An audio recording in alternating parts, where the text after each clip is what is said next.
เปิดมาเฮ็ดพิธีอยู่ทางด้านหลังของเฮียนเนาะก็เป็นงานใหญ่พี่น้องเลยประจำปี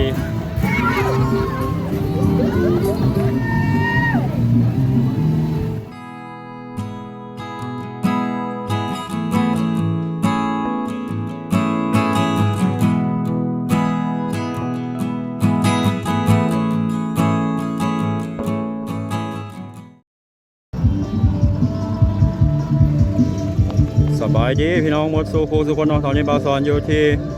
โตเมืองท่าแขกแขวงขมวนเนาะคลิปนี้15พี่น้องเขามาเบิ่งเพิ่นจัดงานบุญพระเวทอยู่ที่บ้านจอมทองเมืองท่าแขกตอนนี้เพิ่นกำลังจะมาแห่พระเวทเข้าเมืองเพิ่นมาจัดสถานที่มาเฮ็ดพิธีอยู่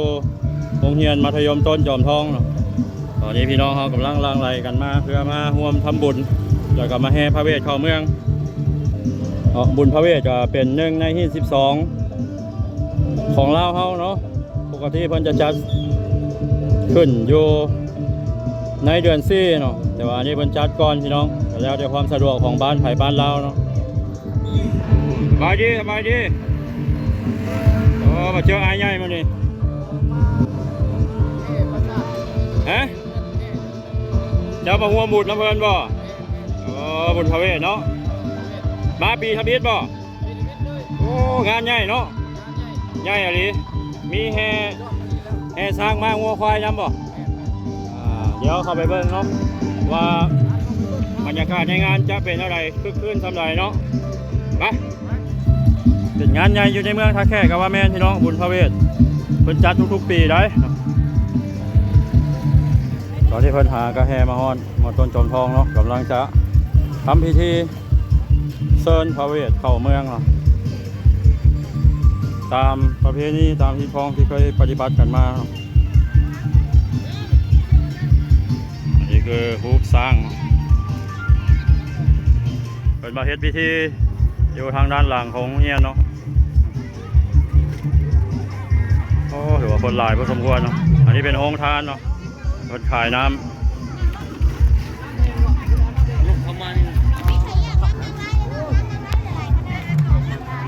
ขายน้ำส้มน้ำหวาน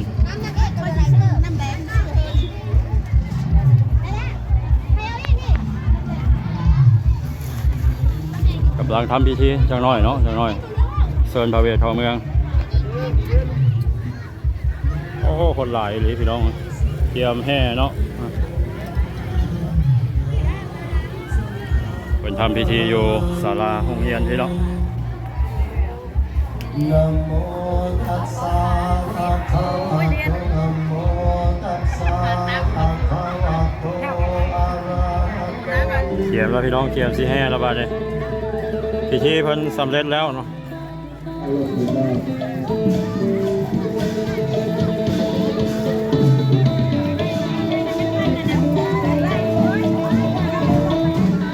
เดี๋ยวที่จะแห่พระเวทเข้าเมืองบาดนี้พี่น้อง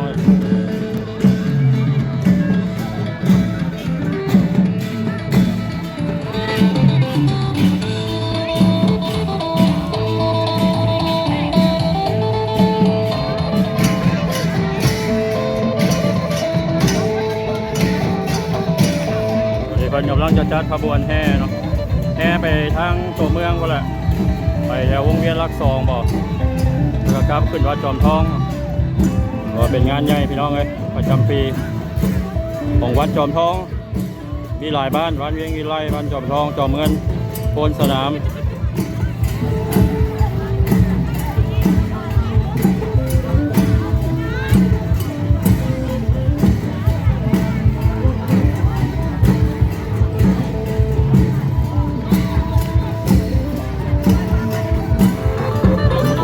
ต้นเงิน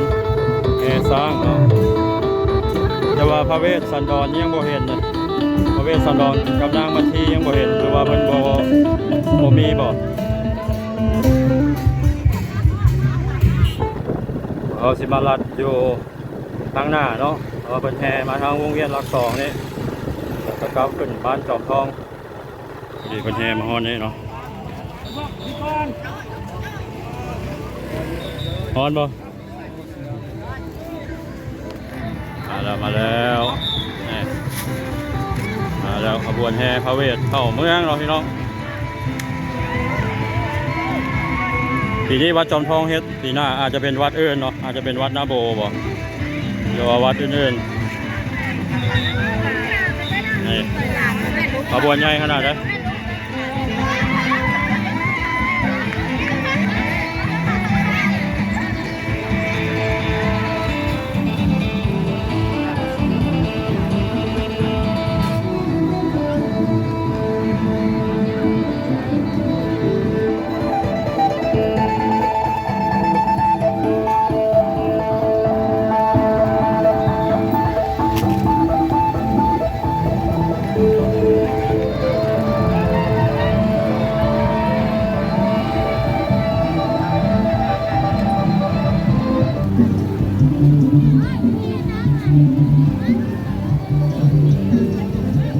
รถขายน้ำกับพี่นี่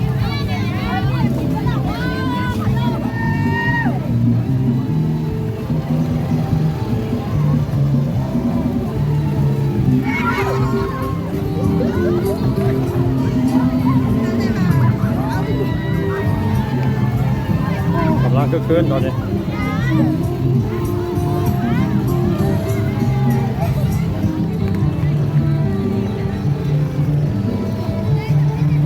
มาพิษเล่นวันนี้คนหลายอะไรนำหน้าโดยพระสงฆ์มาถ่ารัดอยู่วงเวียนหลักสองเนาะพี่น้องคนแห่มานี่แหละเนี่ย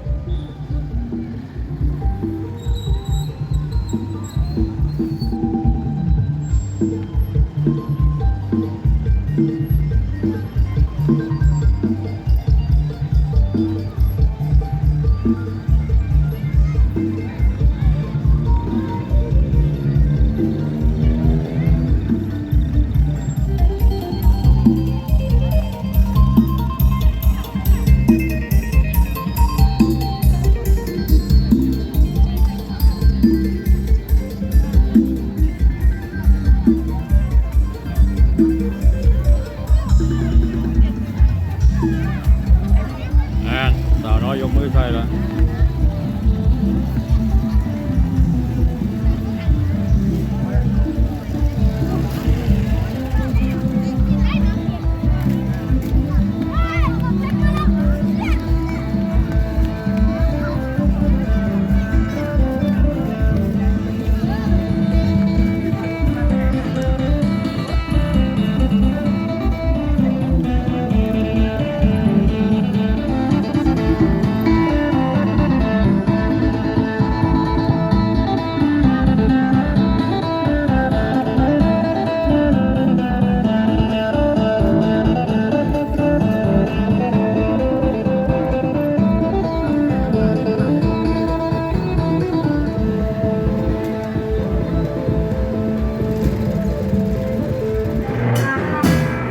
มาแล้วพี่น้องแห่มาแล้ว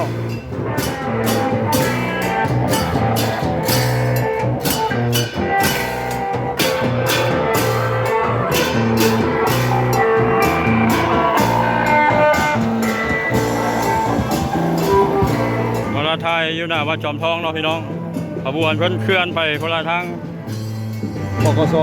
ทั้งสี่แยกบกสแล้วก็โค้งขึ้นมาทางวัดจอมทองด้วยเก้าเนาะแต่อากาศมันร้อนหลายเขาบ่ได้นำไปพี่น้องเลย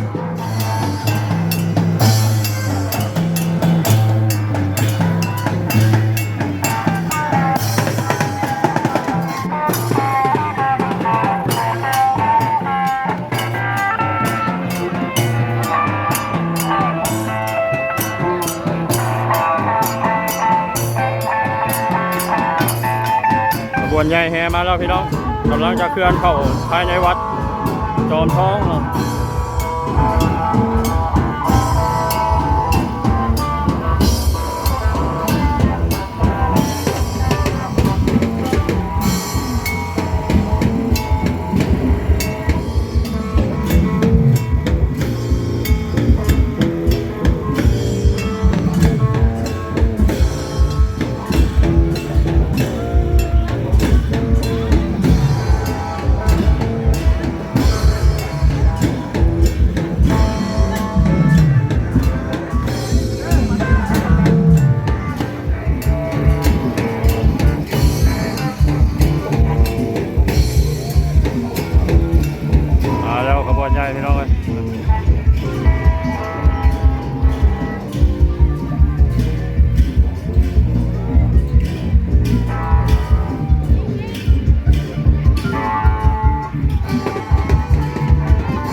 พบรรยากาศเนาะงานบุญพระเวทบ้านจอมทองเนาะพี่น้องเมืองท่าแขกแขวงขมวนคือเคลื่อนมวลเสื้อขนาดเลยเนาะเป็นงานใหญ่แค่อมซิม3 รอบบรรยากาศในงานก็สิประมาณนี้พี่น้องแรงก็มีการพบงานตามประเพณีเนาะพี่น้องอาจจะว่าจะมีทานขายเครื่องแล้วก็จะมาขายเครื่องขายของ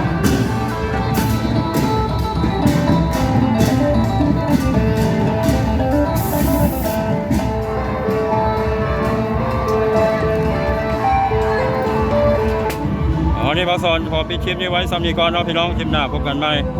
ขอเข้าใจทุกท่านที่เข้ามาติดตามคำส้มเด้อสำหรับคลิปนี้สบายดี